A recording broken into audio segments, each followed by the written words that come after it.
Holly, is it recording now? Yeah, we're good. Okay, great. So I think we can start. So salam, hello everyone, good morning, good afternoon, good evening, depending on wherever you are. My name is Jawad Shamsi and I'm moderating this event, which is the first part of the series of webinars on sanctions that we are organizing. We are a group of PhD and early career researchers who are interested in the study of the sanctions and their various social, economic, and political consequences. We have come together and initiated the Sanction Studies Collective, in which we have aimed to seek fresh and innovative ways to study economic sanctions from different subjects. So as a first step, we have decided to lay on a series of webinars on sanctions. The first choice of the speaker was very quickly Professor Mohammad Farzanegan, who needs very little introduction for those of you following sanction literature. Mohammad is a professor of economics of Middle East at the Center of Near and Middle Eastern Studies. And yeah. And he is also affiliated with the economics and the School of Business department at the University of Philipp Universität. So I'm sure I'm mispronouncing this. So Mohammad, you might want to correct me later, in Germany. He is also affiliated with CSIFO at Munich and also ERF at Cairo. His main research interests concern the political economy of natural resources, demographic transition, sanctions, and the role of political and economic institutions in the economic growth. So I don't want to waste any more time as we are all here to listen to Mohammad's talk. I just want to mention that you have the opportunity to ask your questions in the Q&A section in the chat part of the Zoom. Also, after Mohammad is going to speak for like 45 minutes, I will open the floor to the questions so you can ask your question in person as well. I think that's all. So yeah, so over to you, Mohammad. Thank you for being here, and we are all looking forward to hear what you have to say. Thank you very much, Mr. Shamsi. You hear me, just to check? Yeah, your voice is... Okay, thank you. Thank you very much also for organizing team and the invitation to this online seminar on the topic of sanction from methodological and research perspective. I guess that is a good starting point to discuss this issue from more research-based perspective rather than too much on the political side and so on and so forth. So the literature is growing on, and I try to reflect on part of this literature in the context of Iran. I have prepared a presentation. Let me share it with you here. And you tell me, please. So I suppose that you should see it, this slide now. Yes, we can. Okay. On the political economy of impacts of sanctions in Iran, my name is Mohammad Farzanegan, as you kindly also introduced, from University of Marburg. So to start talking about the sanction, I thought that to share some reflection of the sanction in the Happy New Year. So given the fact that it's also Nowruz, and it's not that much old, the last Nowruz that we celebrated in Iran. And to start by way of introduction on the topic of sanction, how sanction was basically mentioned by the US presidents from Obama to Trump and recent last administration, President Biden. When we look at these messages, you see that always the sanction was quite prominent in these statements by the US presidents, which basically the idea of the sanctions very much rooted in the foreign politics of the United States.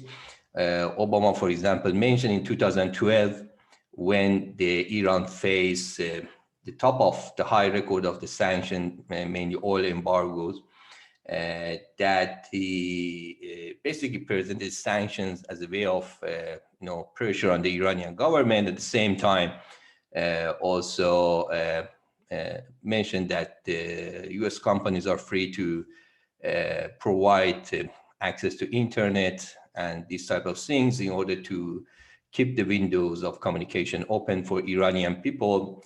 So the idea of that we sanction the Iranian government, but the effects would be restricted on the formal administration in Iran, and the ordinary people might not very much affected by that, proved to be wrong, as I going to show it to you in the next slides, how was the effects of the sanctions. Later on in 2015, as you also know, it was the time that basically Iran and the other international powers tried to reach an agreement in a way to lift the sanctions and open a new time for collaboration of Iran and the other parts of the international community on the economic and business in return for compliance of Iran to the plan of action, which basically means the nuclear program of Iran is going to be much more constrained and limited, at least for the next 10 years. So that was also reflected by the Obama new message for the no rules. In 2015, the international community, including the United States, provided Iran with some relief from the sanctions, and hopefully that would be a new starting point for future collaboration. However, as you also know, that the lifting of the sanction did not take much time. After 2 years almost that Iran experienced this openness of trade and business with the rest of the world, 2016 and 17, Mr. Trump elected as the president of the United States, and he was very much suspicious about the Iran deal and the effectiveness of this deal to control the nuclear program of Iran.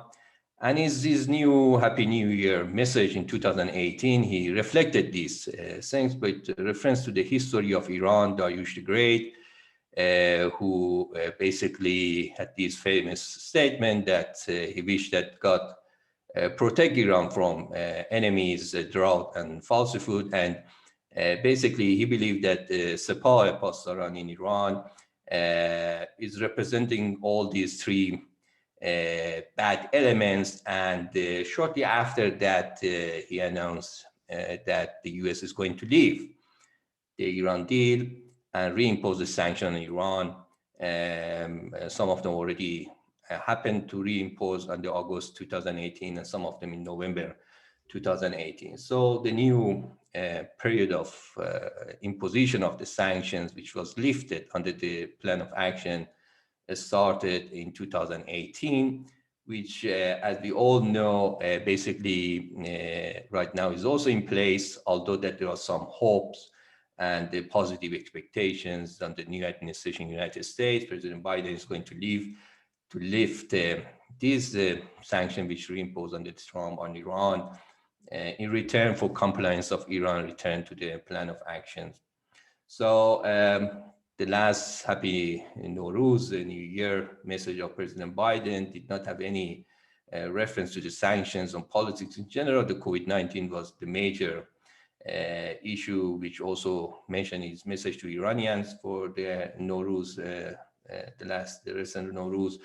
And basically, one can see more positive attitudes in this last message of President Biden, and more, let's say, expectation for more improvement in the situation. That today, this week, we also experience a new round of negotiations. So we will see and wait how these negotiations would change the situation in a positive direction. Some may ask about the legal background of the sanction, whether the sanction are legal or illegal. Usually the legal justification of the sanction is observed under Article 41, under the Chapter 7 United a nation which the title of this chapter is on the action with respect to threats to the peace and the acts of aggressions, and advise how the international community can deal with these type of risk factors without military intervention. So in this Article 41, which basically provide the legal framework for imposition of sanctions on some countries, if a country is perceived to violate the international peace, or is a risk factor for international peace and stability in different forms, of course. One of them is, following specific nuclear or military programs, or maybe for human rights and so on and so forth. So if it reached to this level and to this Article 4, Security Council can demand all members of United Nations to impose full, comprehensive, or partial economic embargoes of that country, and every member of United Nations country is obliged to follow this order by Security Council. So in this context, basically sanctions is seen more or less as a alternative to the war, a moral, let's say, ethical alternative to the war. Instead of using the military intervention force, basically we impose economic sanctions in order to change the behavior of the target in a way that the target is complying to international norms and standards as is defined. So the sanction is hoped to hurt the economy under the sanctions if it's going to be effective. So the sanction which is not basically hurting is not perceived to be effective enough to change the political behavior. So the legal framework more or less is this article, which also Iran faced this Article 41, as you know, under the Obama administration, when the Ahmadinejad government was in the administration in Iran, and he did not very much take these basically Security Council serious enough to somehow reflect in time on reducing the costs which such resolution could impose on Iranian economy, Iranian people. So the definition of the sanction is also quite important, given the fact these seminars that we have started or talking about methodology and definition and evidences that we have what the sanction means. Maybe one of the definition which seems to be also comprehensive enough to agree about it, that the economic sanctions are defined as the actions initiated usually by one or more international powers, based whether it is a unilateral or multilateral sanctions. We call them the senders of the sanction, and specific countries, which we call them the receivers or target of these sanctions. In effect, to punish or let's say basically to punish the receivers.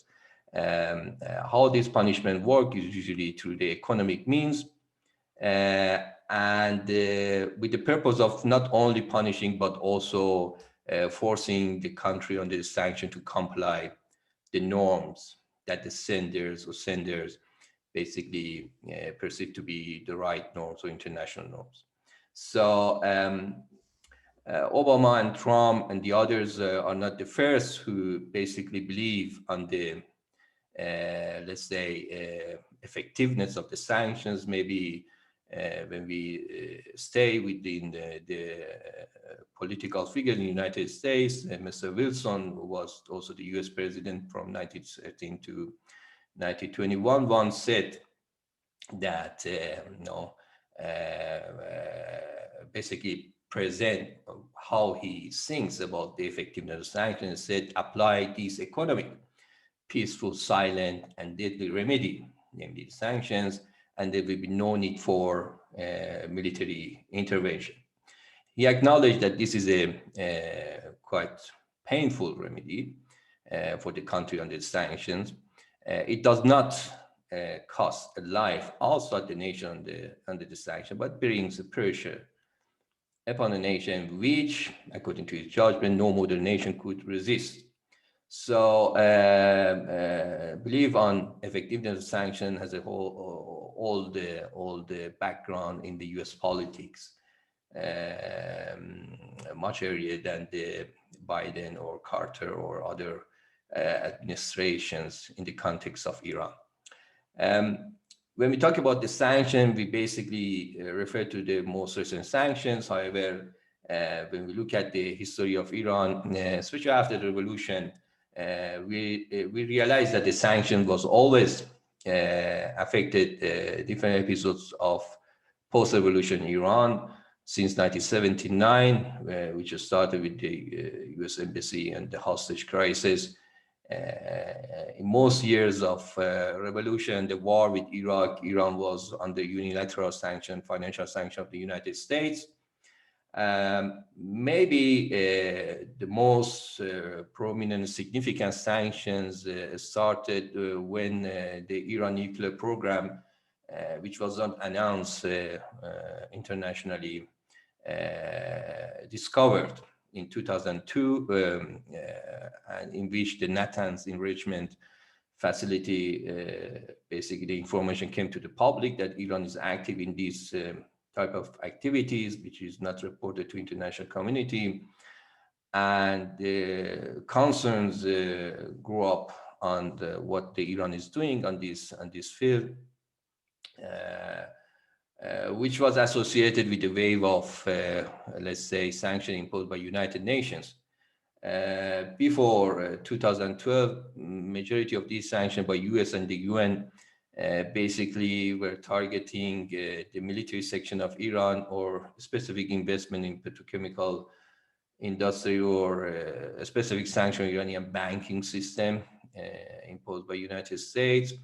However, the peak of these sanctions reached in 2012 when the oil embargo on the export of crude oil of Iran imposed, this time by European Union, maybe the first time that European Union basically imposed the oil embargo in Iran 2012. So it was the time that a variety of sanctions applied to Iran in this year, from banking, from central bank, from transport, shipping, insurances, energy, and so on and so forth, which basically distort the Iranian economy in a significant way, and the welfare of Iranian households also in a substantial way, in which by coming a new administration in Iran by Dr.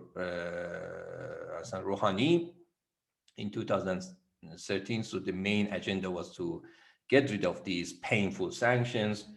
So it was effective. It reached to the Joint Plan of Action in 2015, July 2015. Iran agreed to stop these questionable nuclear activities, and 6 months later on, the International Energy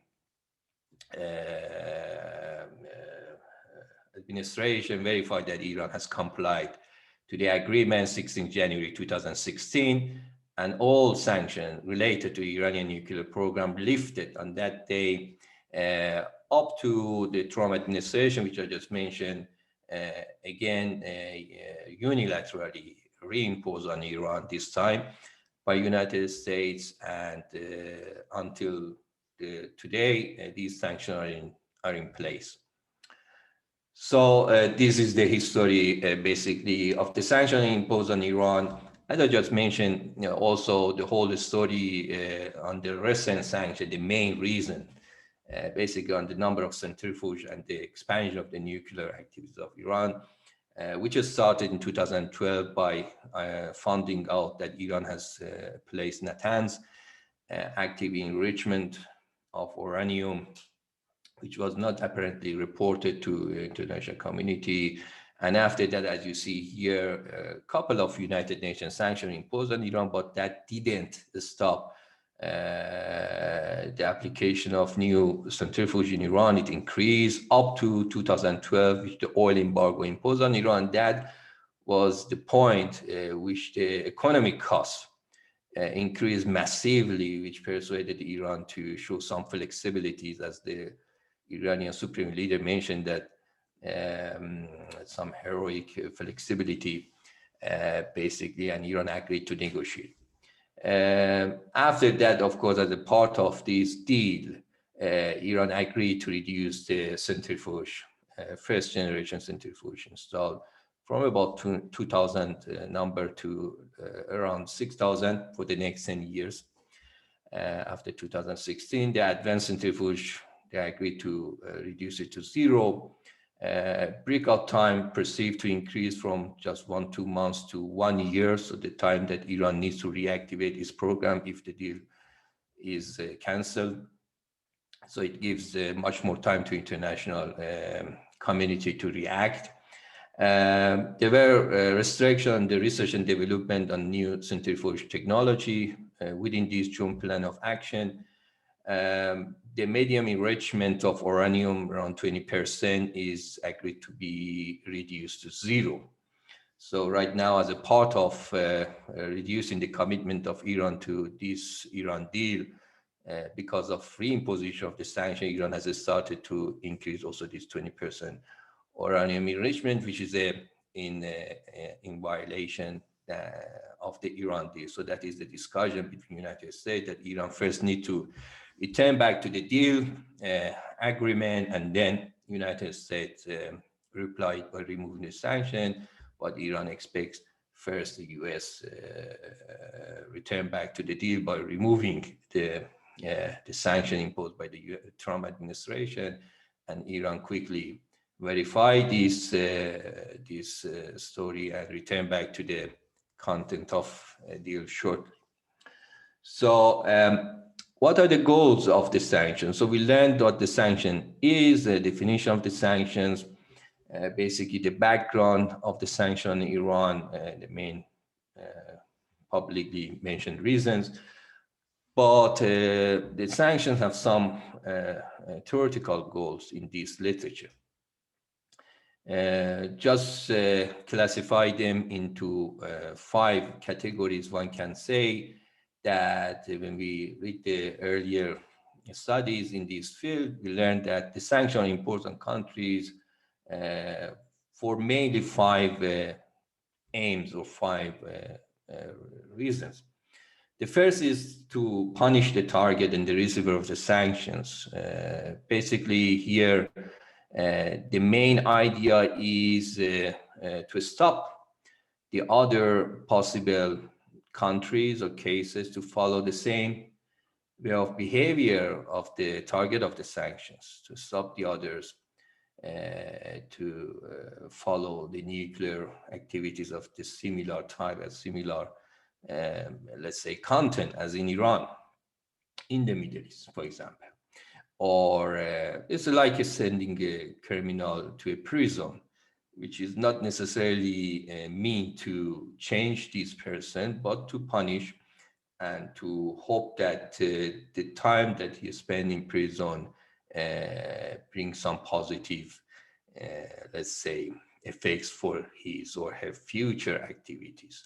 In the case of compliance, the hope or the wish of imposition of the sanctions is not only to punish and deter the others from following the same thing, but also the expectation is that the sanctions force the country under the sanction to comply the international norms and to undo the wrong, let's say, behavior. So that is also a goal which is mentioned. And destabilization is another possible goal behind the sanction, in which that instead of basically military intervention to change the regime, which is not desirable by the center of the sanctions is imposed as a more maybe ethical alternative to the war and less costly alternative to the war for the center of the sanction, of course, to destabilize the political system and hope that domestic forces basically mobilize during the sanctions and they change the political system and bring a new system which is more in line with the interests of the sender of the sanction. The fourth category is signaling. Usually the sanctions, when we look at the history of sanctions, economic sanctions are followed by some military intervention. The case of Iraq, for example, is one example. There are many other cases that basically economic sanction, if it is not effective to change the political behavior of target of sanction, usually associated with some form of military interventions. And that history may be used as a signaling to the country which is under the sanctions that if they do not comply and do not change the behavior in the way that the sender of the sanctions perceive, basically they should also wait for more harsher intervention reaction by the sender of the sanction.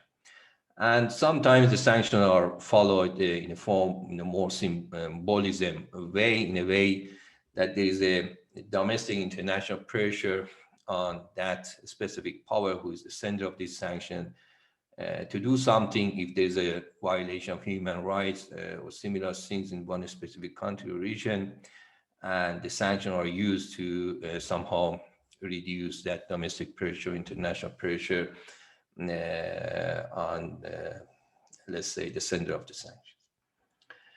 In the context of Iran, as I said, this was the theory. In the practice, what we know, what was the main objective, declared objective of the sanction Iran was to control Iranian nuclear program, and the capability of Iran to develop this nuclear program was a concern which was hoped to be somehow become more transparent and more accountable and more restricted in terms of the sanction imposed on Iran to increase the economic cost of investment in this direction for Iranian government. However, there are also other elements which one can mention them as the reason or objective of imposition of the sanction on Iran. Negotiating on Iranian ballistic missile program. This is also something that frequently right now has been mentioned by variety of Western governments, France, in UK, in Germany, United States, that this joint plan of action is the old deal and needs to be updated by inclusion of the Iranian missile programs. This is something which also mentioned as a red line for Iranian authorities to talk about this program, but apparently is also part of the new or future negotiation, at least, to control military proxies of Iran in the Middle East, probably increasing the economic pressure on Iranian government and affecting the fiscal capacity of Iranian government to somehow reduce the political influence of Iran in the region. We know also this story. There are also some arguments that these sanctions imposed on Iran to promote democracy and to basically maybe destabilizing the political system in a way, giving more space and let's say possibility for opposition to basically take the power and seize the power and bring in more democratic values. Protecting Israel or regime change also maybe on the agenda of this sanction on Iran. When we look at the success rate, how much these sanctions are successful to change the political behavior of the target. When we talk about, of course, success rate, we need to also agreed upon success in what usually the sanctions are mean to change something. Is it that something on the specific political question, on the nuclear issues, military issues, or human rights? There is basically a highly cited study by Hofbauer and the colleagues that they collected a database, a very rich database, historical database on the variety of sanctions which imposed in the history, modern history, and to what extent these sanctions basically were able to change something in the target of these sanctions.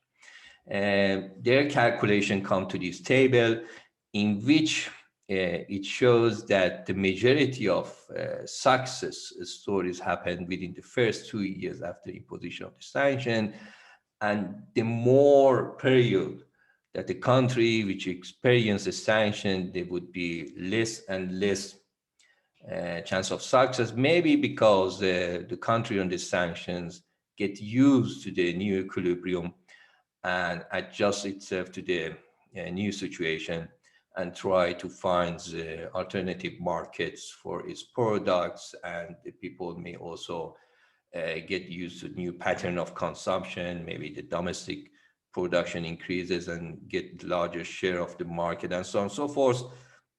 Something that the Iranian authorities also talk about that under the resistance economy. So the Muqawamati, this table also show that the history of the sanctions up to the date of this publication show that majority of the sanction, if they are going to change something, that should happen in short term, and in the long term, the chances are becoming weaker and weaker. So basically, this is the case, and the success criteria in the context of Iran, when we talk about what is the chance of success in the case of Iran, and what issues basically are increasing or decreasing this success rate in the context of Iran. Of course, the first condition or the first criteria which can tell us whether the sanctions are successful is the size of the economy who is sending these sanctions compared to the size of the country on the target, which is the target of the sanction. In this context, we learned that the most painful sanction, which resulted the negotiation of Iran with the West and reached to that joint plan of action, comprehensive joint plan of action, was the oil embargo, and was the time that the United States and European Union basically jointly agreed upon this necessity of these sanctions, and they imposed oil embargo and banking sanction, the central bank sanction, and all these things. And of course, the economic size judged by gross domestic product of United States and European Union is much larger than the GDP of Iran, and their financial and economic leverage on a country which is on the target of the sanction is much, much higher. In that context, the country on the sanction cannot impose any significant economic risk for them. Trade connection of the country on the sanction, in this case Iran, was also quite important factor to determine the success of these sanctions. The major weak points or vulnerability of Iranian economy, which the sender of the sanction correctly identified and focused on, that was the huge dependence of Iranian export revenues, foreign exchange revenues to the export of oil, crude oil, or petrochemical products before revolution, but especially after revolution. This dependence continues, despite the fact that always the emphasis was on diversification of economy and expansion of non-oil sector and so on and so forth. Having access to easy oil rents basically hindered all these reforms, economic reform, political reforms, diversification of the economy. And as a result of that, this basically weak points was in the structure of Iranian economy very prominent, and that was the focus of the sanction, the oil embargo, and that was something which basically proved to be very painful for the whole Iranian political economy, which resulted to that agreement, which resulted to the Iran deal under the Rouhani administration before Trump basically canceled it. So you see here, the share of oil export in the total export of Iran was around 80% on average from 1979 to 2011. This ratio, of course, now under the sanction has significantly declined. But before the 2012 the sanction, this trade structure of Iran was quite problematic. The type of sanction are also important to determine the success, whether we talk about unilateral or multilateral sanction. I have a joint paper to investigate the role of type of sanction and the intensity on the military spending of Iran. I will briefly mention that also in the next slides. But also important things which determine the success rate of the sanction or lack of or failure of the sanction is the domestic social, demographic and institutional, let's say, condition of the country which is under the sanction. When you look at the case of Iran, the demographic structure of Iran is very young. More than 30%, close to 34% of the population, of the adult, the share of youth population, 15 to 24 years of age, to the adult population of Iran for the period after revolution was more than 30%, which classified Iran as a very young country, a country which basically the share of youth is quite high. And we know in the literature that the youth, part of the population, these youth bulge, are quite sensitive to macroeconomic political shocks, especially the negative shocks. And they are much more vulnerable, and they have also lower economic opportunity costs. And so basically lack of long-term prosperity and perspectives is much more risky in these contexts when the components of demographic components of the population is quite young. So this is the situation where it combines with the high degree of corruption. So that means on one side you have a very young population, the youth bulge is quite significant. On the other side, the corruption, public, let's say the administrative corruption is also high and is also increasing. The combination of these two factors is shown in our study, which published a few years ago in European Journal of Political Economy. The combination of these two factors is a significant negative determinants of political stability, is reducing political stability, increasing internal conflict. The corruption alone might not be really a significant destabilizer factor. In order to become a destabilizer factor, you need some specific demographic structure, namely a significant share of population should be within the youth bulge, in which that institutional deficiencies lead to a frustration among the population, and these people as the agents of change then come to the protest and actively play a role in the protest against the government. And when you look at the demography of people who participate in the Arab Spring or other colorful revolution in Eastern Europe, you do see that the major participants belonging to these specific age cohorts. So the corruption you see here, based on the Transparency International Index in Iran, which measure the corruption and give the score from 0 to 100.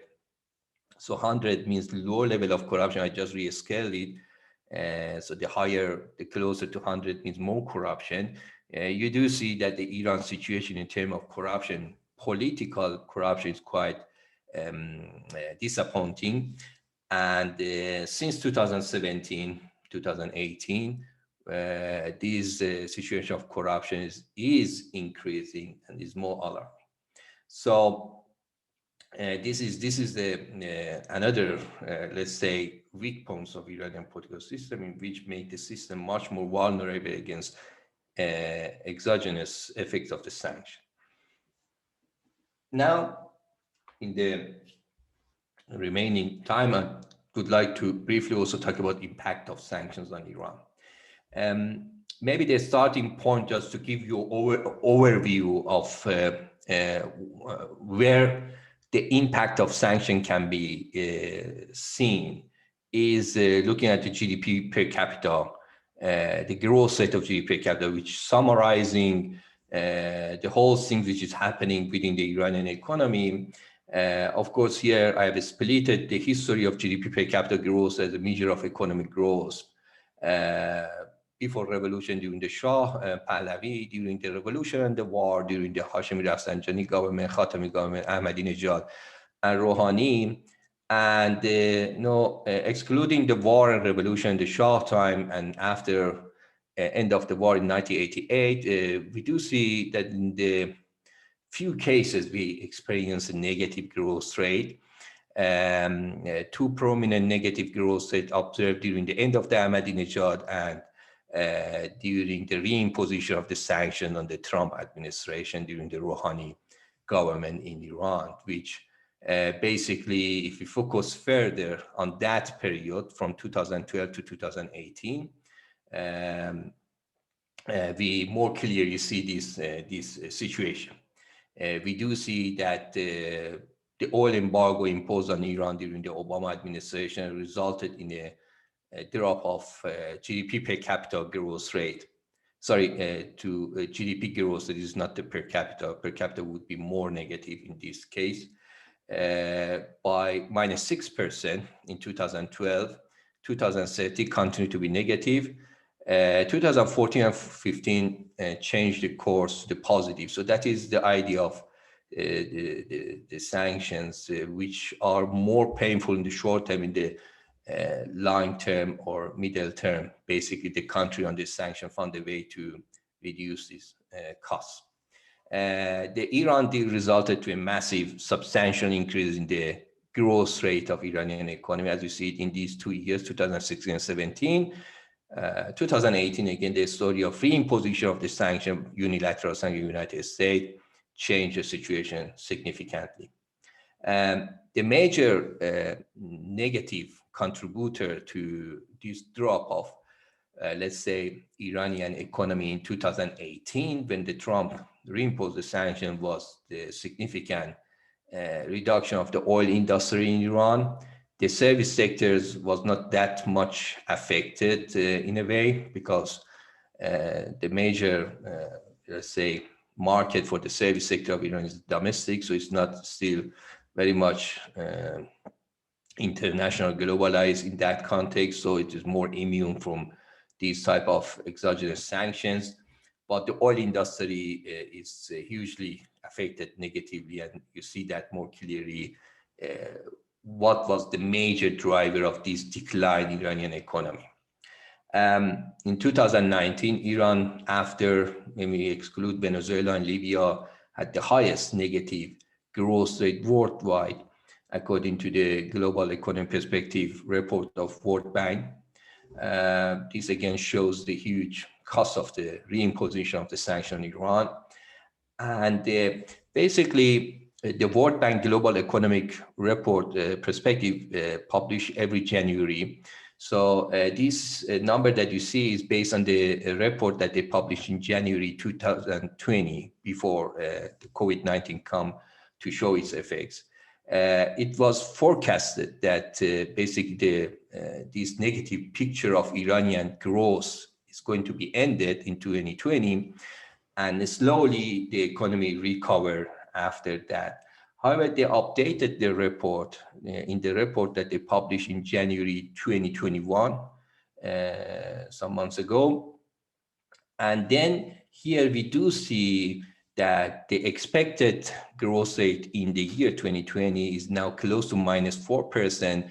Mainly, probably this revision is driven by the negative destructive effects of COVID-19 shock on the Iranian economy.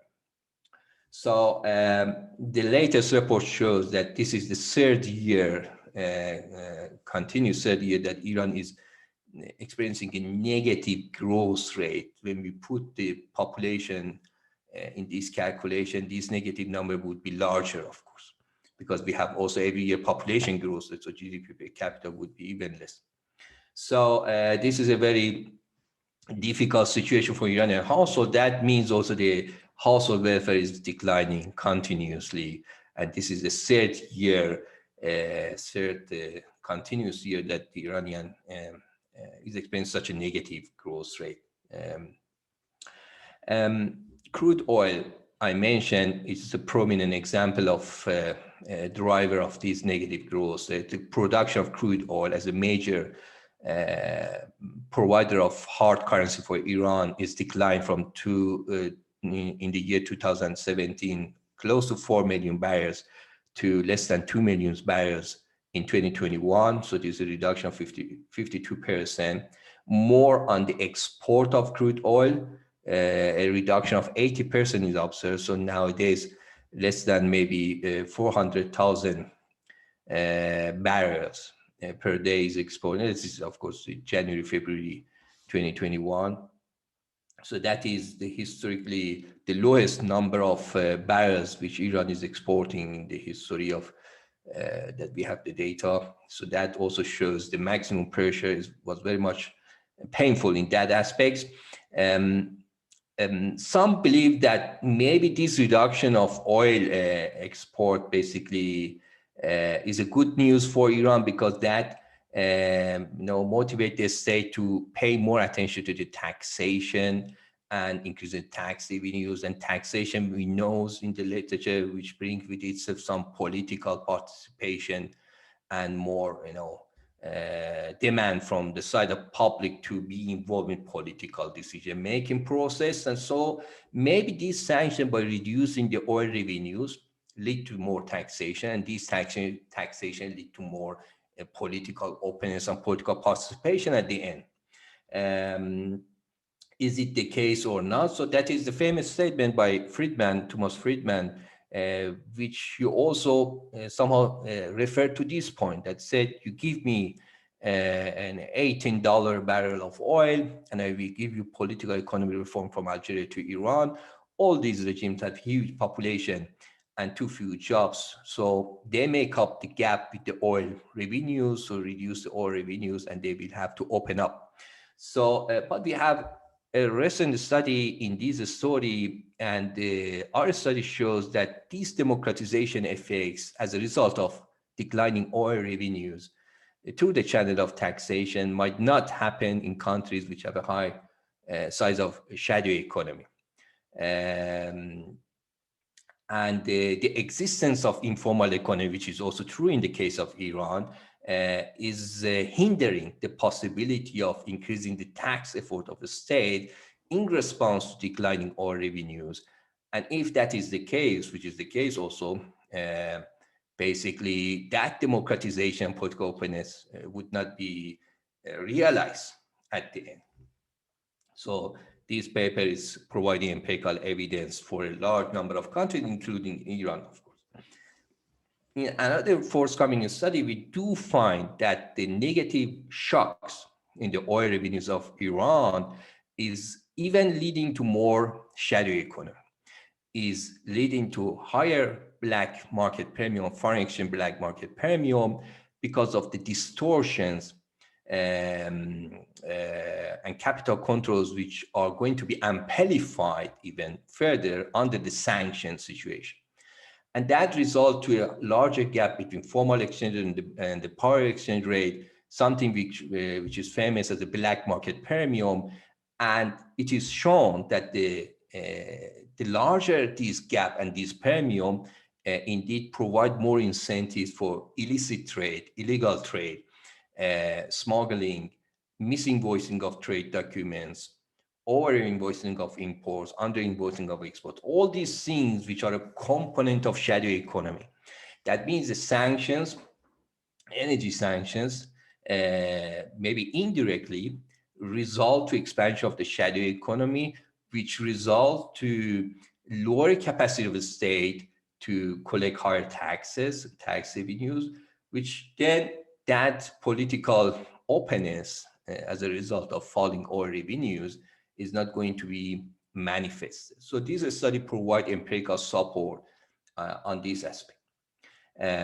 This is this work, the impact of energy sanction on black market premium. And this paper, which I published in 2009 on the illegal trade in Iranian economy, basically show how this black market premium is related to illegal trade in Iran. And this one, the effects of international financial sanctions, shadow economy, is a more descriptive study, which I published in 2013. And there I explained the channels through which the sanctions are contributing to informal economy in Iran. I have another paper which probably can be also linked to the story of the sanction. Here, I focus on the size of middle class. And I show that the size and expansion of middle class, which in the literature is shown to be an important factor for political development of countries, the size of middle class, in Iran is linked to the oil revenues. Positive oil shocks lead to expansion of the middle class, usually through the channel of non-oil trade, service sector, or economic activity. And when the sanction reduced the oil revenues of Iran, the conclusion that we can extract from the empirical result of this paper, which just published in Journal of Middle East Development, basically here it can be concluded that the sanctions has a negative impact on the size of middle class in Iran. And also the sanction make it much more harder for Iranian government to reduce income inequality and poverty. There is another paper on we have simulated different policies which Iranian government has to reduce income inequality and poverty in Iran, from cash payments and proper taxation, from targeting the people under the poverty line, targeted subsidies, and so on and so forth. And how much is the social support of each of these scenarios. But it is clear that one of the main factors which has reduced income inequality in Iran, especially during the Ahmadinejad government, was direct cash payments, universal payments, let's say, which resulted to a historical reduction in the Gini index of Iran for the first time since 1970 that we have the data on the Gini index income inequality measures. It reached to 0.36 for two years, 2010-2011, which then stopped due to the sanctions which imposed on Iran in 2012. So these subsidies and cash payments, which are also critical factors to reduce poverty and income inequality in Iran, would be also undermined as a result of sanctions. Something which also can be seen as an important impact of the sanction is how these sanctions affect the inflation rate, how we can model it again as a response of inflation to the negative oil price shocks or negative oil revenue shocks. So if we believe that the sanction can be captured by negative shocks to the oil revenues, so that is a proxy for the measuring of the sanction. There are studies here, I mentioned another study, 2019, which we do show that the response of inflation rate to both positive and negative shocks in the oil revenues of Iran is positive and significant. When we have a positive shock in the oil revenues, the story of Dutch disease becomes a factor which increases the consumer prices. But in the case of negative shocks to oil revenues, for example, due to the sanctions, one can expect that the government faces significant budget deficit. To address this budget deficit, borrow from the central bank, using liquidity and all these stories, which then result to a even more stronger inflationary response to the negative shock. So if sanction has these effects, one can also expect to see a more stronger inflationary effects, which is also fitting to the data that we have. When we look at the consumer price index in Iran and the changes of these, we do see clearly that during the sanctioning of Iranian economy, the consumer prices increased massively, significantly. And this is also evident here. So those who are living in Iran probably can confirm also the statistics that we do have here. But what has happened, I'm almost at the end of my presentation, on the political stability of Iran. You remember one of the goals of the sanctions was destabilizing the political system, and maybe also the change in the regime change, and so on and so forth. There is index which is collected from the counting specific political events on the different categories: riots, demonstrations, terror, assassination, and so on and so forth. What you see here is the number of riots in Iran from 1970 to 2019.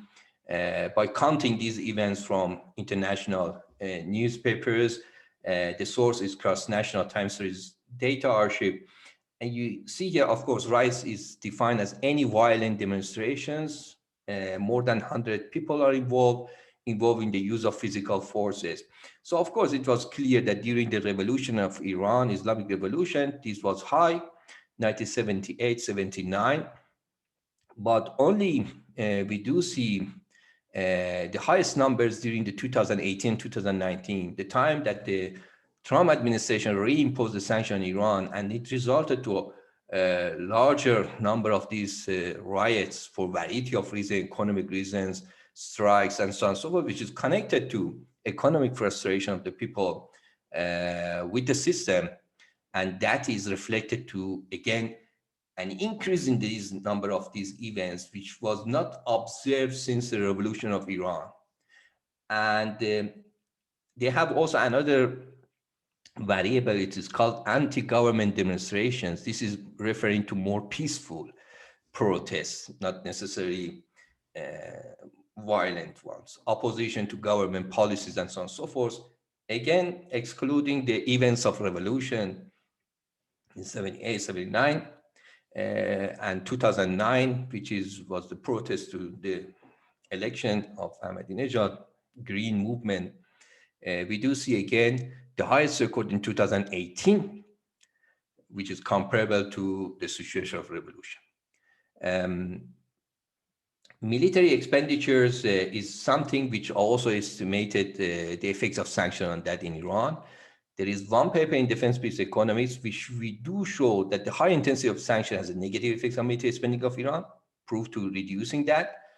Furthermore, the type of sanction are also important. We do find that only multilateral sanction, using the history of data from 1960 to 2017 and focusing only on time series analysis of this data for Iran, we do find that the multilateral sanction is the most effective one to reduce the military spending of Iran, not unilateral sanctions.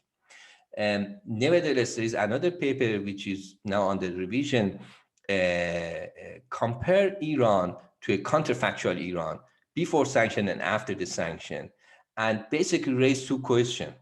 The first question is, did the international sanction imposed on Iran during the 2012-2015 lead to a significant decline in Iranian military spending? And the second question is, what Iran military spending would look like in the absence of international sanctions? To answer this question, of course, we need to build a synthetic Iran, counterfactual Iran, which is very similar to Iran before the sanctions.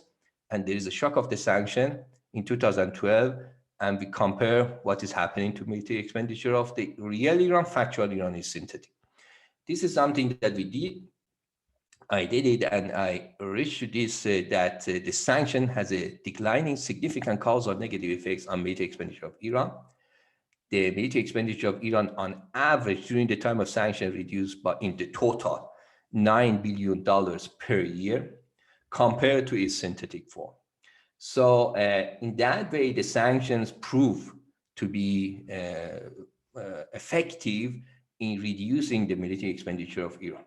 So you see here, the factual Iran and the synthetic Iran are quite similar in a term of military expenditure before the shock, and after the shock, we do see the pattern which synthetic Iran is following like this, and the real Iran is falling significantly. And that is mainly driven by the effect of the sanction. Why that is important? Because in another study in 2014, I show that the military expenditure of Iran has a causal, in terms of granular causality, those who work with it, has a causal effects on the economic growth of Iran. That means the relationship is the unilateral one-way relationship from military spending to economic growth of Iran, and the response of economic growth in Iran to positive shocks in military expenditure is positive and significant, not vice versa. And that might be related to the forward and backward linkages of Iranian defense industry with the rest of the economy. So if the sanction is reducing military spending of Iran, that acts as another dampening effect for reducing of economic growth and employment opportunity in Iranian economy. So two targets with one stone may be also observed here. I just talk about mental effects. I'm not expert in the health and psychological consequences of the Iran, but I found these statistics and this index of negative experience by Gallup Institute in 2015 and 2014, the time after the top of the sanctions, quite relevant, interesting, deserve attention. How the sanctions, after all these economic negative shocks, result to psychological instability of Iranian, also deserve attention and more analysis, which I think has not been studied much before. So that probably needs more careful analysis. As you see here, that Iran, just after Iraq, 2015 has the highest negative experience from physical pain, worry, sadness, stress, anger. So Iraq was understandable, this thing, because of the Daesh, which was at the top of their presence in Iraq, things. And the only reason that Iran could come after the Iraq in 2015 and 2014 was the effect of the sanction. One final point on the lifting of sanction, whether that solves Iranian problems, basically not, that is a good news and of course opportunity for recovering the economy and increasing the growth rate, but it seems that the distribution of the new income which comes to the Iranian economy, basically due to the corruption which I just mentioned and the weak political institutions, and low transparency and all these institutional deficiencies which exist even before the sanction in Iran, the new income which generated as a lifting of the sanctions may not help to significantly reduce or address the income inequality in Iran. There's a paper which we investigate the effects of oil booms and inequality in Iran. And it turns out that the income inequality in Iran get more, let's say, becomes larger, the income gap between rich and the poor when the oil rents experience a positive shocks. That may refers to basically the role of institutions. So I took more than the time that I had. Now with the Biden administration, there are hopes. You see that in the media of Iran, when the Trump left and the administration of the Biden came, and the hope is that this openness, result to lifting of the sanction and the maybe reactivation of Iran deal with the U.S. presence. However, one should also acknowledge the importance of improvement of the domestic quality of institutions, economic political institutions, and involving of more of civil society in decision-making process in order to gain more benefits from the opportunity which hopefully will come. So thank you very much for your attention and patience with this talk and presentation. I would be happy to answer the question if there are any question here. Well, thank you, Professor Farzanegan. It was such a nuanced analysis of the sanctions. For me, at least, it was the first time that I saw like a survey of the different studies. I'm sure like each of your papers deserve to be discussed in an independent session, and I hope that we can do that in our future sessions. So now I think we can, like, you touch upon many different topics that now we can discuss, and I'm sure that our audience have many questions. I just want to mention one thing, that our session is being recorded and will be published publicly. So that's something that you might want to keep in mind. You can also send me your questions privately, or you can put it in the Q&A section in the Zoom. Also, if you want to ask your question in person, that might be even better. So you can just raise your hand with the option that you have in the Zoom application. So I will ask you to unmute yourself and ask your question. So there was a couple of questions sent directly to me. I want to somehow summarize them on one question. And I think you touch upon it and you discuss it to some extent. But the question is that what is the interplay between the corruption and the mismanagement and the sanctions? Because one argument is that maybe the economic situation that we are currently experiencing in Iran is mostly due to mismanagement and corruption and the political or economic system. So first of all, I want to see that whether you can, to some extent, weight different factors, and also elaborate whether there is a feedback loop from sanctions to the quality of the governance, or the other way around. Yeah. I think the relationship can be a two-way relationship. When you talk about quality of governance and the sanctions, in the first place, the question is why the sanctions is imposed on Iran. Maybe if the quality of governance was in the first step was strong, political participation, transparency was high enough, and basically the institutions were performing quite well, maybe there was less possibility to be under the sanction. Maybe one reason that the sanction imposed on Iranian economy was due to the lack of transparency in reporting of some sensitive activities for international community. So one can say that some aspects of governance were possibly not functioning or not functioning effectively, which resulted to justification by international power to impose the sanction in Iran. On the other side, of course, the imposition of the economic sanction, financial sanctions on any economy is a type of exogenous shock to their whole economic system, and negative shocks usually, at least in the short term, which distort a variety of markets and the function of the governments and the government budget. Apparently, in the case of Iran, you have less amounts of oil revenues due to the shock of the sanction, oil embargoes, and so on and so forth. And that result, to some extent, underspending on some critical aspects of Iranian economy, which might also have a long-term effects on human capital formation. You have underspending education, health, infrastructure due to sanctions. So we do see that many times in the story of COVID-19, for example. So the effects may basically, as I also mentioned, make it more difficult for the state to address inequality and poverty, given the exogenous effects of the sanctions and negative effects on the government revenues.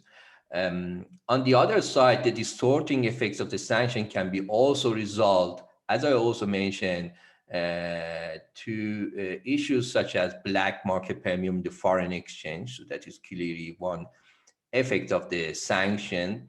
Not directly, indirectly, sanction resulted to the drop of oil revenues as a major supplier of the hard currency in the market, and insecurity, which is resulting in the society, and the more demand for the hard currency increase the demand for US dollar and so on and so forth, less amounts of the supply of this hard currency result to a black market premium, which then we know it result to a rationing system. Some exporters receive maybe some specific exchange rate for import or export of basically specific basic goods, and there is opportunity for rent seeking in this type of situation, and that is a very common factor to expansion of, let's say, illicit trade, illegal trade, smuggling, which result to larger side of shadow economy and other, let's say, problems in the normal function of the economy. So, and that result also to more corruption. We know real examples how the middlemen become more powerful and strong during the sanction time in Iran, when you cannot directly trade with global economy. So you need all to bypass these sanctions, and that provide opportunity for the people basically to do the rent seeking activity rather than to invest in the more productive field of activities, result to more corruption, administrative corruption, political corruption. So these distortions, which the sanctions are creating, intentionally or maybe not intentionally, lead to more corruption and weakening even further the quality of institutions.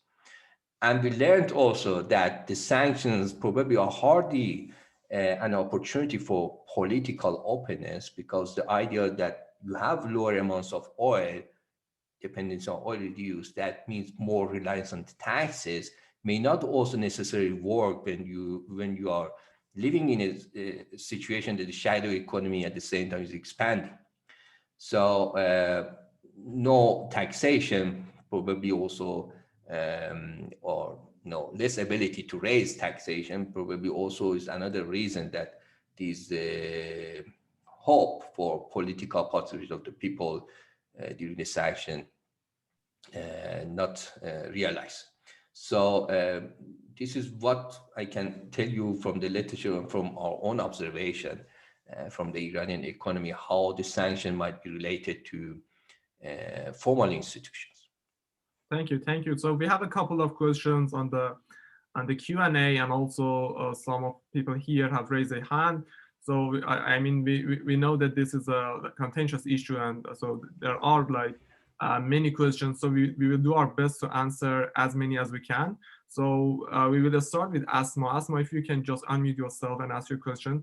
Just if I may ask, keep your questions as short as possible. And also I'm going to ask Dr. Farzanegan if you can just keep your answer as short as possible, because as I said, there are many questions and we would like to do our best to answer as many as possible. So Asma.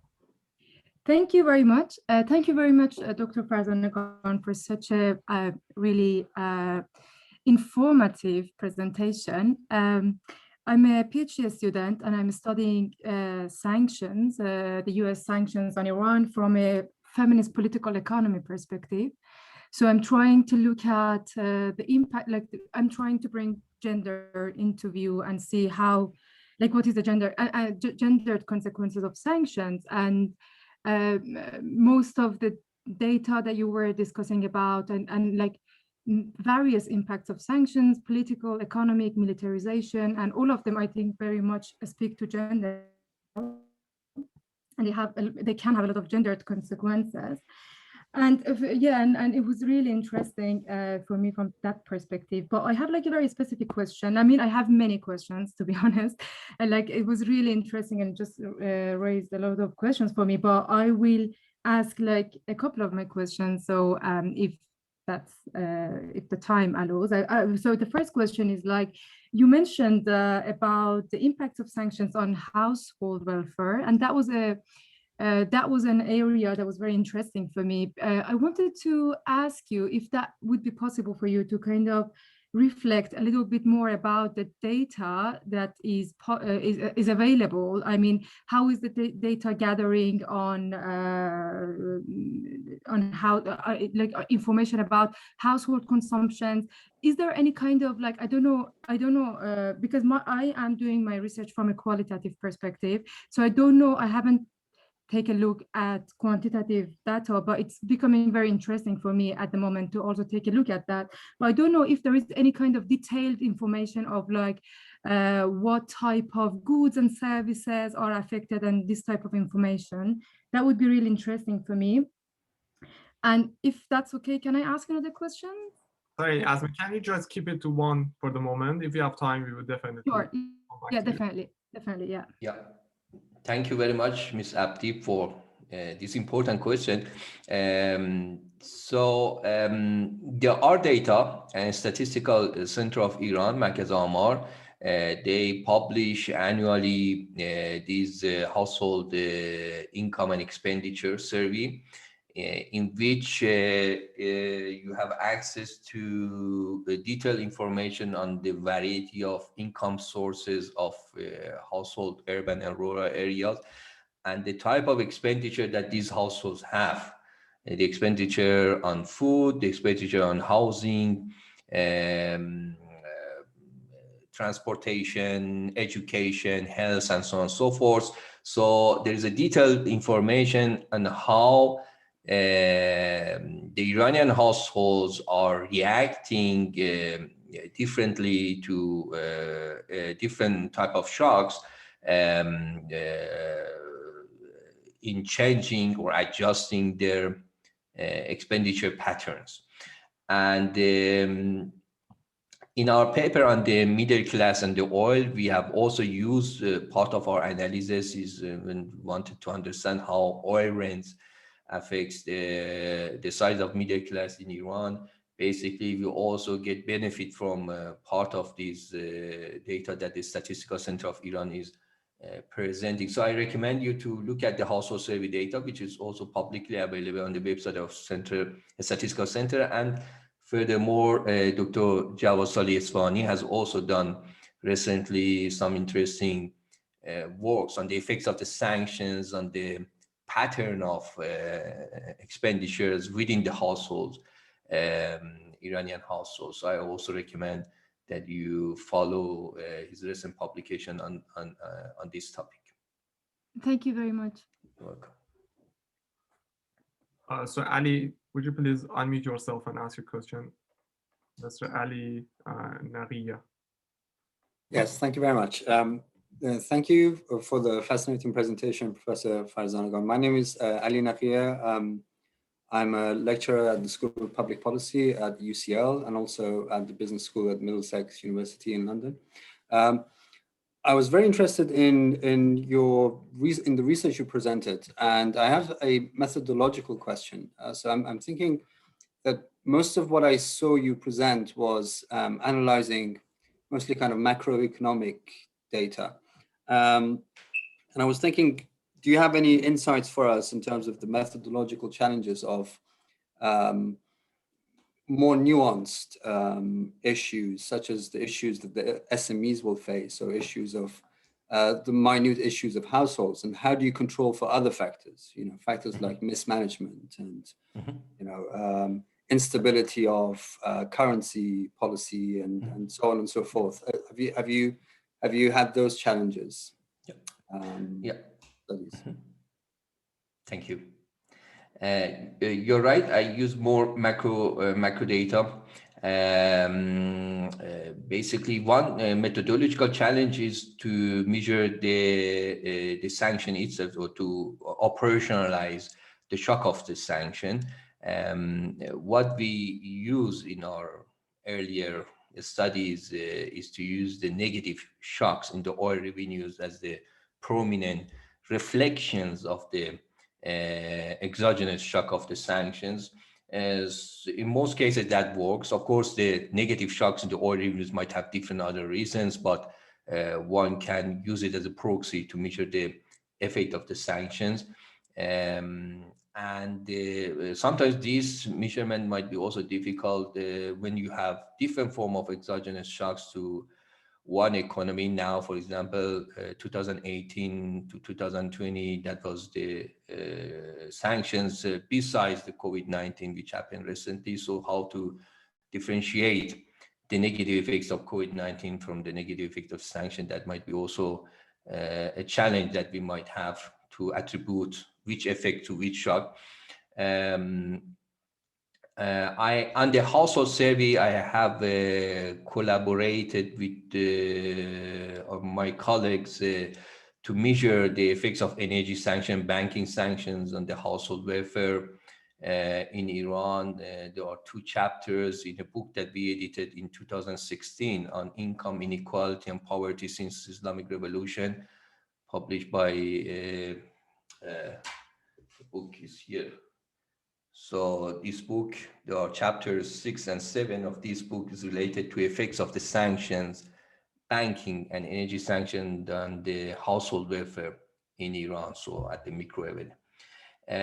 I have not still worked on the effect of sanction on a small business formation or entrepreneurs in Iran, and that is something which definitely needs more elaboration to find out what is happening at the micro level in Iran in these aspects, to find out again, to get more insights on the more deeper insights on the cost of the sanctions not only at the country level, but also at the household and the small businesses level. So thank you very much. So I will take one questions on the Q&A, and then we will go to Fuad to ask in person. So there was a question about, do we have evidence that which segment of the Iranian society has what was hit hardest by the sanctions? I mean, is it like the middle class? Is it like low income families, or is mostly like the I don't know, the mostly rich people? The reason that I'm asking this question, because so obviously it has different several consequences, but maybe one consequence is that if the effect is mostly on the middle class, then maybe the desire for further reform or further integration into international community would be lower, because usually, as you mentioned, the conventional wisdom is that these reforms and this demand for further integration is mostly driven from the middle class. So what is your take on that? I can tell you from the paper that we recently worked on the effects of oil revenues on the size of middle class in Iran, which can be linked also to a study of the sanction. We found out that the response of middle class, the size of middle class in Iran, using different indicators from absolute measures to relative measures, to the positive shocks in the oil revenues is positive and significant, and the transmission channel work through the channel of service sector, non-oil trade sector, and the overall economic growth. These are the basically the driving channels of expansion of middle class in Iran as a response, in response to the positive oil shock. So it is growing. So when there is a sanction which results to negative shocks in the oil revenue, so we expect that the size of middle class becomes smaller, or part of these middle class, shift to the lower income households. So that means possibly one can link the sanction to smaller size of middle class, larger size of the lower income class, and what type of consequences it might have for political consequences. This is something needs to be examined in a different paper. But what we also found out that the response of political institution, the Polity Index, for those who are working with this index probably know that is a measure of quality of democratic institutions, to positive shocks in the size of middle class in Iran is statistically insignificant. That means maybe due to the dependency of the existence of middle class to the distribution of the oil rents in Iran, the function that we usually expect from in other society, maybe in the Western economies, that the middle class is the driver of political developments and democratization in Iran might not be really, at least might not have the empirical evidence for that. Because the majority of the middle class in Iran, basically, their economic existence directly or indirectly is related to distribution of the oil rents, the public sector, public jobs, and so on and so forth. This type of middle class might not necessarily be counted as the driving factor for. But the joining of part of this middle class to the lower income classes might intensify the risk of internal conflict and protests and riots, because then the opportunity cost for this part of the society may become less through the involvement in the protests, and we might observe a correlation between these parts of the society, and that may intensify the risk of internal conflict. We do see also the statistics that we just present from that, the historical number of riots and so on and so forth, how the situation get worse during the 2018 and 19, which was not seen in the earlier years, at least since revolution in Iran. So that tells us that not necessarily basically lead to a positive development, that might lead to more conflict and violence, the effects of sanction by reducing the size of middle class. And so this is my observation from the results of that we did for the middle class. But as I said, the consequence or political consequences need more elaboration, which is we have not done it in a more detailed way. Thank you very much. So Fuad, would you please unmute yourself and ask your question? Thank you. Hi, thank you. I'll make this really brief. Thanks for the lecture. It was excellent. My question is, how do you explain the huge gap between the stated goals and timelines of what the sanctions are going to achieve and the reality? For example, I recall during the Ahmadinejad administration that the claim was made that blocking Iran from importing refined oil products by itself could collapse and have enough native refining capacity. Thank you. So I missed the last part of your question, Mr. Fuad. If you please. The last part was I was just saying, for example, during the Ahmadinejad administration, the claim was made that blocking Iran from importing refined oil products like gasoline by itself could collapse the economy because Iran didn't have enough native refining capacity. Yeah, I mean, that's true. Sometimes these sanctions turn out to be an opportunities for domestic producers. So we saw that in that time in which that Iran was importing 40% of domestic consumption, domestic needs for gasoline from outside, 60% domestic production. So that resulted to basically a deficit in the supply of gasoline, and that provided even more incentives for the government of Ahmadinejad, not only for the administration of Ahmadinejad, but the whole political system in Iran, that is the time to implement and support implementation of the energy subsidy reform in 2010, 2011. And the whole system has supported basically the plan of energy subsidy reform. So that means that exogenous shock, that challenge basically turned out to be a strong motivation and incentive to support this energy subsidy reform in Iran, because the cost of continuing that subsidy program under the sanction was immense, and it was not possible to continue that. So a policy of subsidy reform, which was on the agenda of Hashemi Rafsanjani government, Khatami government, but always postponed to the next government because of the fear of political consequences of this type of reform and the political cost for that. So it resulted to implementation of that, and we saw it, the implementation successfully managed and happened.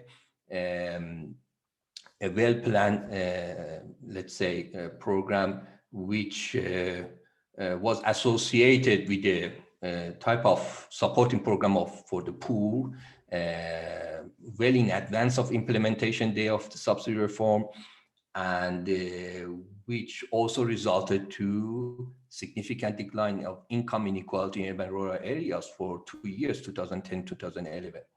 It was not sustainable because of, again, the crude oil embargo this time in the year 2012, which significantly distort the whole economic system of Iran and the inflationary effects that it had, and made that cash payments which the government was paying in order to offset the cost of higher energy prices less and less significant.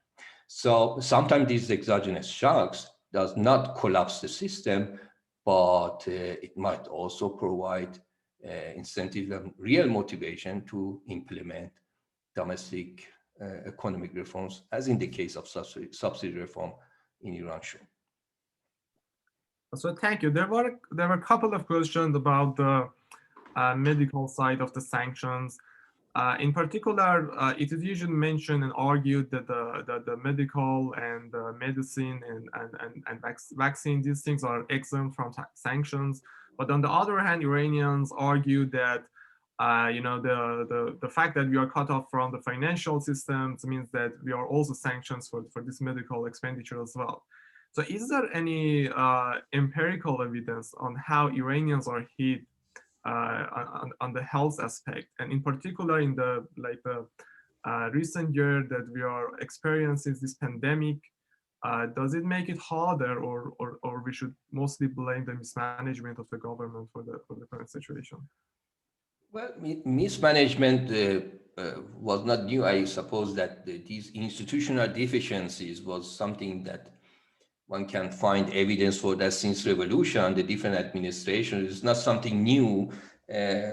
Something which has changed is these exogenous effects of the sanctions, intensity of the sanction, and its multilateral nature of the sanction. I'm talking about the sanction under Obama, but even the unilateral sanction which Trump imposed on Iran, in effect, was a type of multilateral sanction. It was imposed by United States, but many other countries implicitly followed that because the cost of ignoring these US sanctions for them was too high compared to the benefits that the Iranian economy was offering to them. So in effect, it was a type of more comprehensive sanctions, oil sanction, banking sanction, and so on and so forth.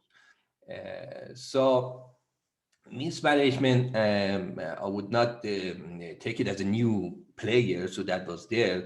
Something which played significantly a role in restricting the government expenditure on health, education, medicine, and human capital, and so on and so forth, was the restriction of the government fiscal revenues, financial revenues, resources, definitely.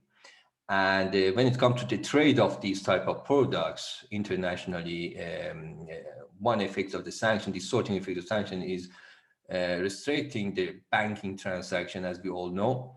So the mechanism of effects is not easy process of paying and receiving a transaction related to these products through the banking system. And that increases the cost of this transaction. It delays the process. It increases the cost for consumers in Iran. So maybe that was not the purpose of the sanction explicitly, but implicitly it resulted to these negative outcomes. As I said, one can measure these effects by using the household income and expenditures over the time, and found out how before the sanction, after the sanction, the pattern of spending on health, education, also all these things has changed within the Iranian households. This is feasible to do.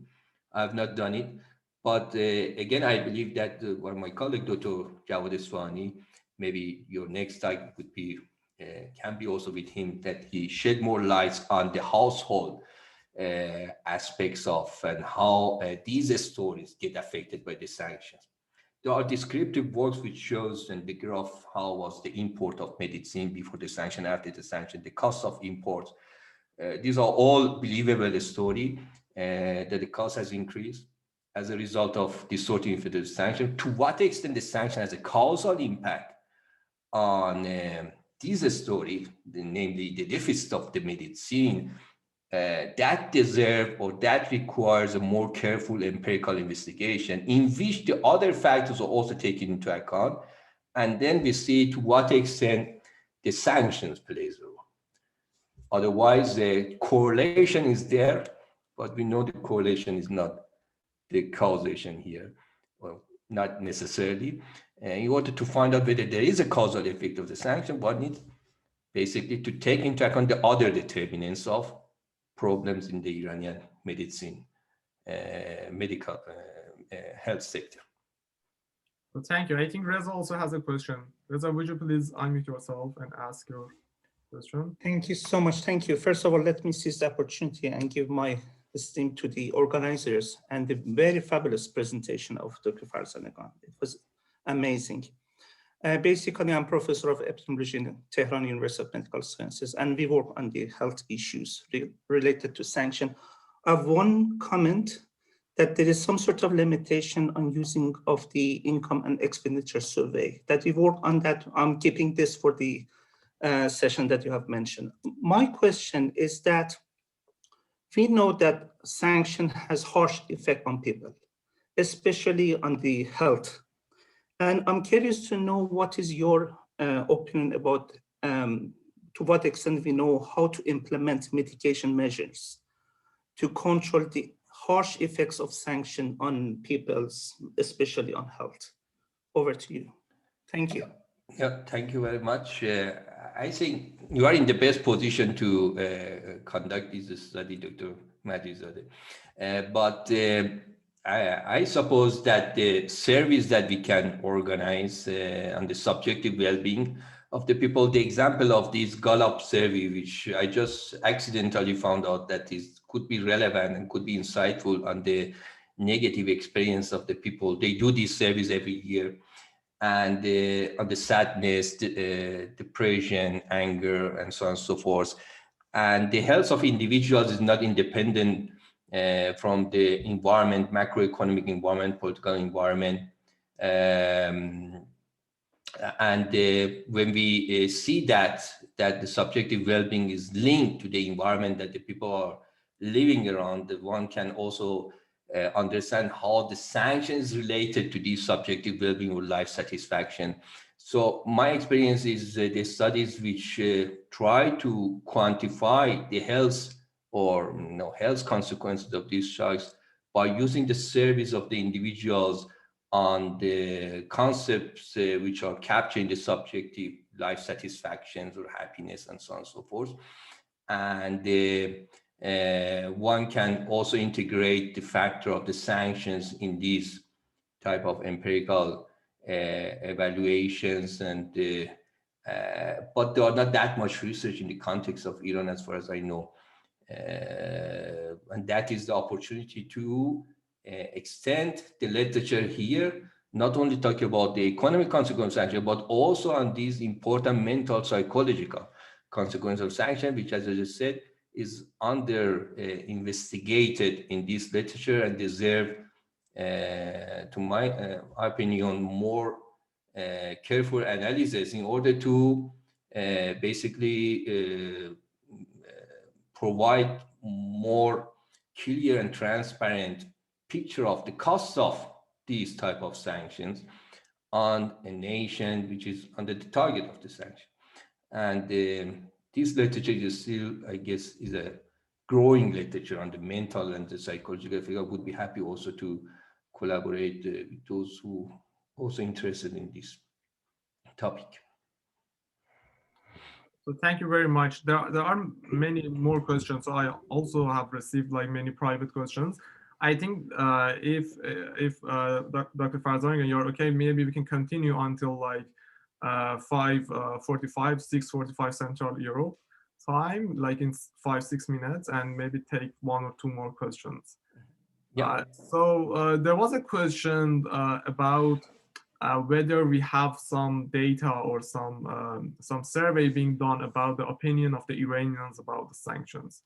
Particularly, I think this is important because in the media, sometimes we hear voices that Iranians, maybe they are so much fed up with the system that they do not care about sanctions anymore.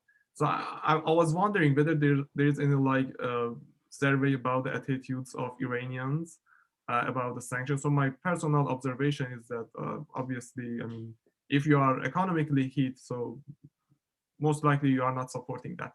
But I wanted to see that whether there is like any empirics on that or not. I think the Iran Poll Institute has collected recently some information on Iran in the attitudes in Iran regarding the sanctions. I don't have the results right now, but I know that this company, which is focusing on the Iran and is following this topic in Iran, also how the Iranians think about the sanctions. But I didn't get the last part of your point. So you believe that sanctions, what type of effects that might not have? I mean, as you described, theoretically and empirically, sanctions has an effect on the people, and that's part of the purpose. So it's not very easy to believe that why these people should welcome those sanctions if they are hit. So I wanted to see that whether we have evidence on that or not. I mean, also like you, I don't see clear reason why the sanctions, which is economically painful, and the people might not reflect in the degree of frustration with the formal institutions. And unless that you might also see how the sanction story is presented to the people through the media, formal media in Iran, as the pressures to force the country to accept the condition of the center of the sanctions, and that might have a let's say positive effects to unite the people against these let's say external illegal pressure, which has no reasons for that, for imposition of this, especially the sanction which the Trump imposed on Iran was not justified. Also the public in Iran and anywhere else, you know, what was the reason for that, and nobody could follow up clearly the reasons, because Iran was in the deal, plan of actions, and eventually one of the members of this deal did not like what the previous administration signed, and they canceled it and reimposed the sanction on the people. So in this context, and maybe there are many reasons, if I mean these services that you are mentioning that result to this data, why these respondents are maybe insensitive to the sanctions anymore, or, you know. And one maybe also go back to the study of success rate of the sanctions. The sanctions are most effective in the short term, within the first 2 years after following the sanction. Maybe in the long term, people get used to the new equilibrium, or they adjust themselves to the new situation and try to find how to survive within the new situation, which means living under the sanctions for a period of time, which is not also clear when it's going to be end. So, but I have not seen empirical research on that. But I know this company, Iran Poll, is active in, collecting information on how people think about the sanctions and whether they support, whether they criticize, and so on and so forth. So thank you very much. There are many more questions, very interesting ones about the like effect of sanctions on oil production, and like how we might expect it to go, or about the interplay between sanctions and the climate change and the environment situation in Iran. Unfortunately, we cannot get like all of them, but hopefully in the upcoming events we can touch upon those topics as well. So inshallah. Inshallah. I want to thank you all, and also in particular Dr. Farzanegan for coming today. I learned a lot, and this was so this was our first event, but I think we have started very well. So I also want to ask you guys that now that you have joined our sessions, also follow us on the social media. So I think my friend Reza has also already posted our Twitter account and the Zoom. So we will try to have at least one presentation each month about the sanctions. And now that there's some hope for the reviving of the JCPOA, so maybe it might be even more hot topic to discuss.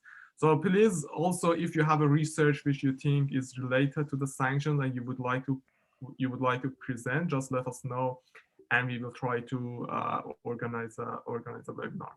Okay, thank you everyone. I hope you have a nice weekend if you are outside of Iran, or have a great start of the week if you are inside of the Iran.